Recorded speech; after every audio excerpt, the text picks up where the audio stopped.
আর এবার নজর রাখতে হচ্ছে বেলেঘাটার দিকে। বেলেঘাটে আগ্নেয়াস্ত্র সহ ধৃত বিজেপি কর্মী, আগ্নেয়াস্ত্র দেখিয়ে মহিলাকে যৌন নিগ্রহের চেষ্টা। তড়িঘড়ি পুলিশকে খবর দেন মহিলা। অভিযুক্তকে গ্রেফতার বেলেঘাটা থানার পুলিশের। কিভাবে পাকড়াও হলো সে অভিযুক্ত, আমাদের সঙ্গে রয়েছেন প্রতিনিধি রৌনক।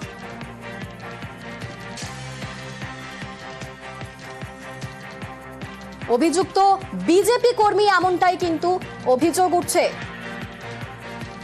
এবং সজল ঘোষ, বিজেপি নেতা সজল ঘোষের সঙ্গে সেই অভিযুক্তের ছবিও রয়েছে, যে ছবি আপনারা দেখতে পাচ্ছেন।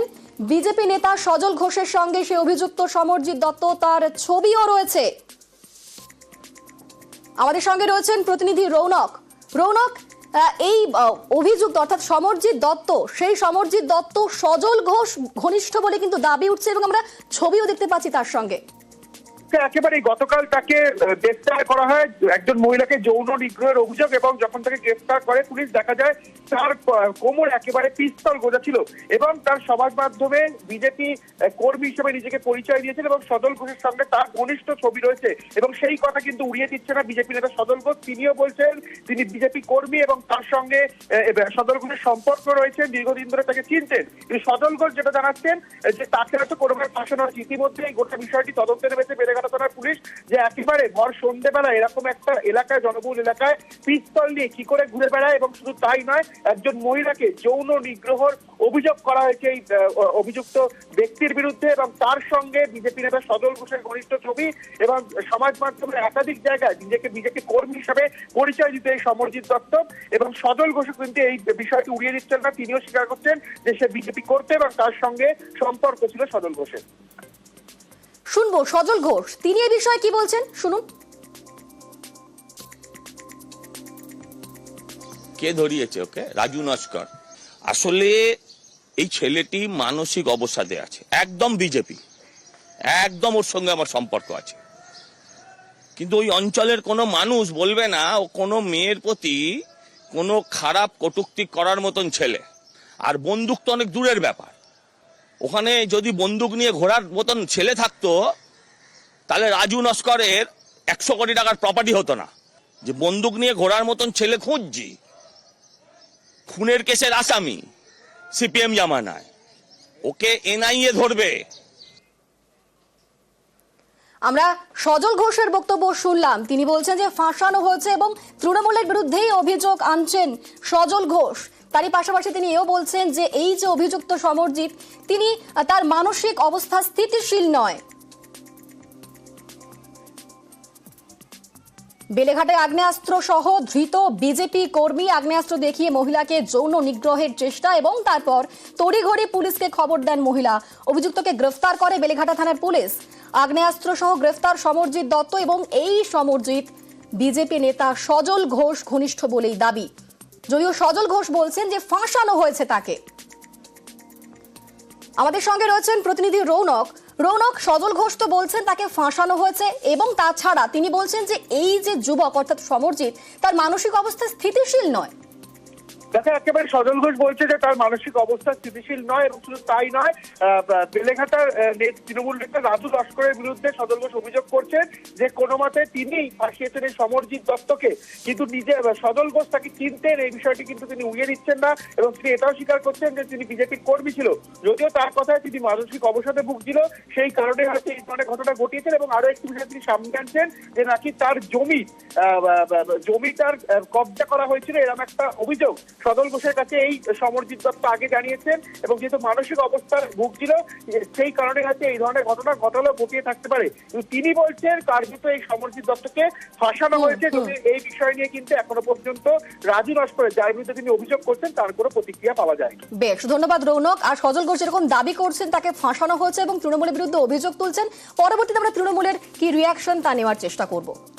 আজ কাঁথিতে সমবায় ভোট, আজ কাঁথি সমবায় ব্যাংকের নির্বাচন। সমবায় ভোটে কেন্দ্রীয় বাহিনীর আর্জি খারিজ। রাজ্য পুলিশ দিয়েই ভোট হবে সমবায় ব্যাংকে। 13 কেন্দ্রে 78 জন ডেলিগেটের নির্বাচন। আজই সমবায় ভোটের গণনা।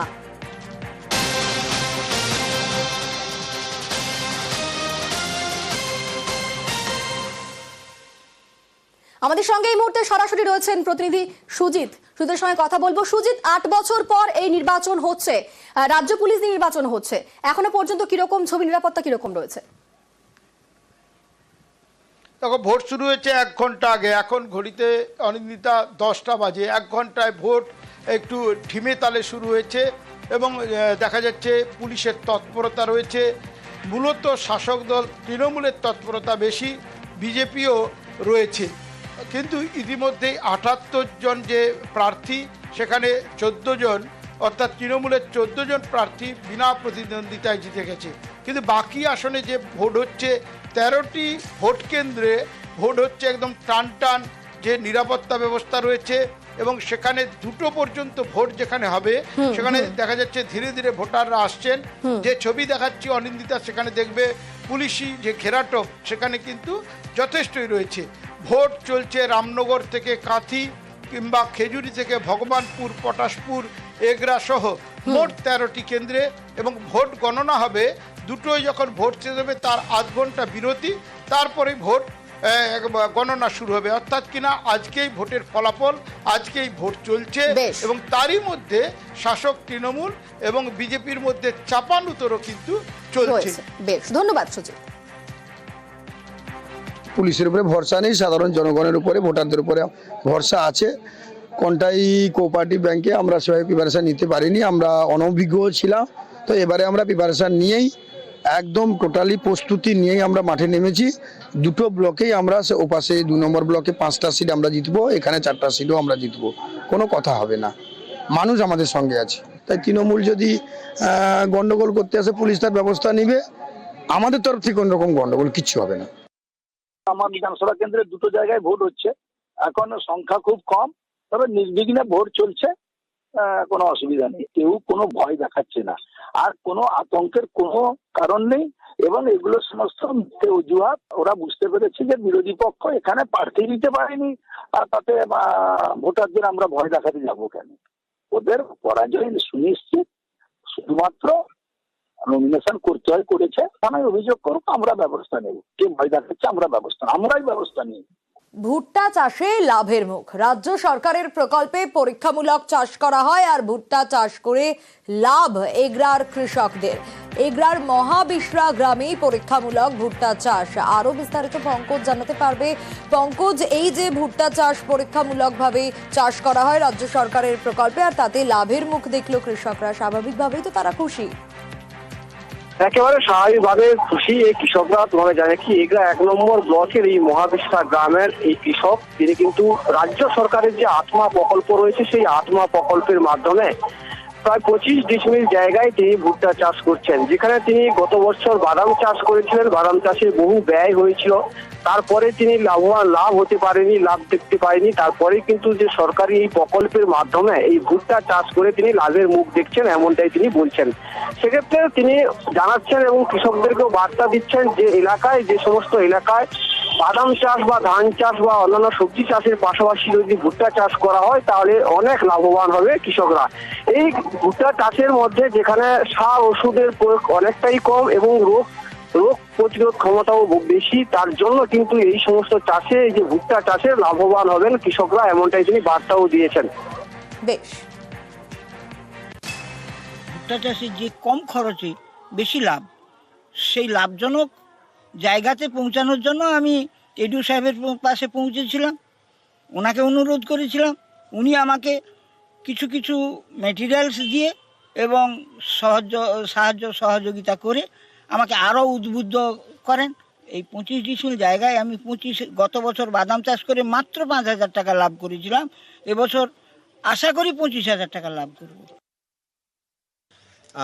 আমরা দেখুন, আমাদের এই এগরা সারাউন্ডিংয়ে সাধারণত আমরা দেখছি বাদাম চাষ এবং ধান চাষ, মূলত এই 2টো চাষই দেখছি। তো আমরা এই আত্মা প্রকল্পের মাধ্যমে আমরা প্রথমবার এখানে চেষ্টা করলাম সুইট কর্ন। এই ভুট্টা হচ্ছে সুইট কর্ন, আস্তে আস্তে ডিমান্ডটা দিনে দিনে বাড়ছে। আমরা এখানে 4-5 জন চাষিকে টোটাল এগরাতে আমরা চুজ করেছি আপাতত। আগামী দিনে এটা আমাদের দৃষ্টান্তমূলক উদাহরণ হিসেবে আমরা দেখছি যেটাতে এক্স্যাক্টলি আমাদের কি হচ্ছে আগামী দিনে। চাষ করে তো লাভবান হবে আশা করছি।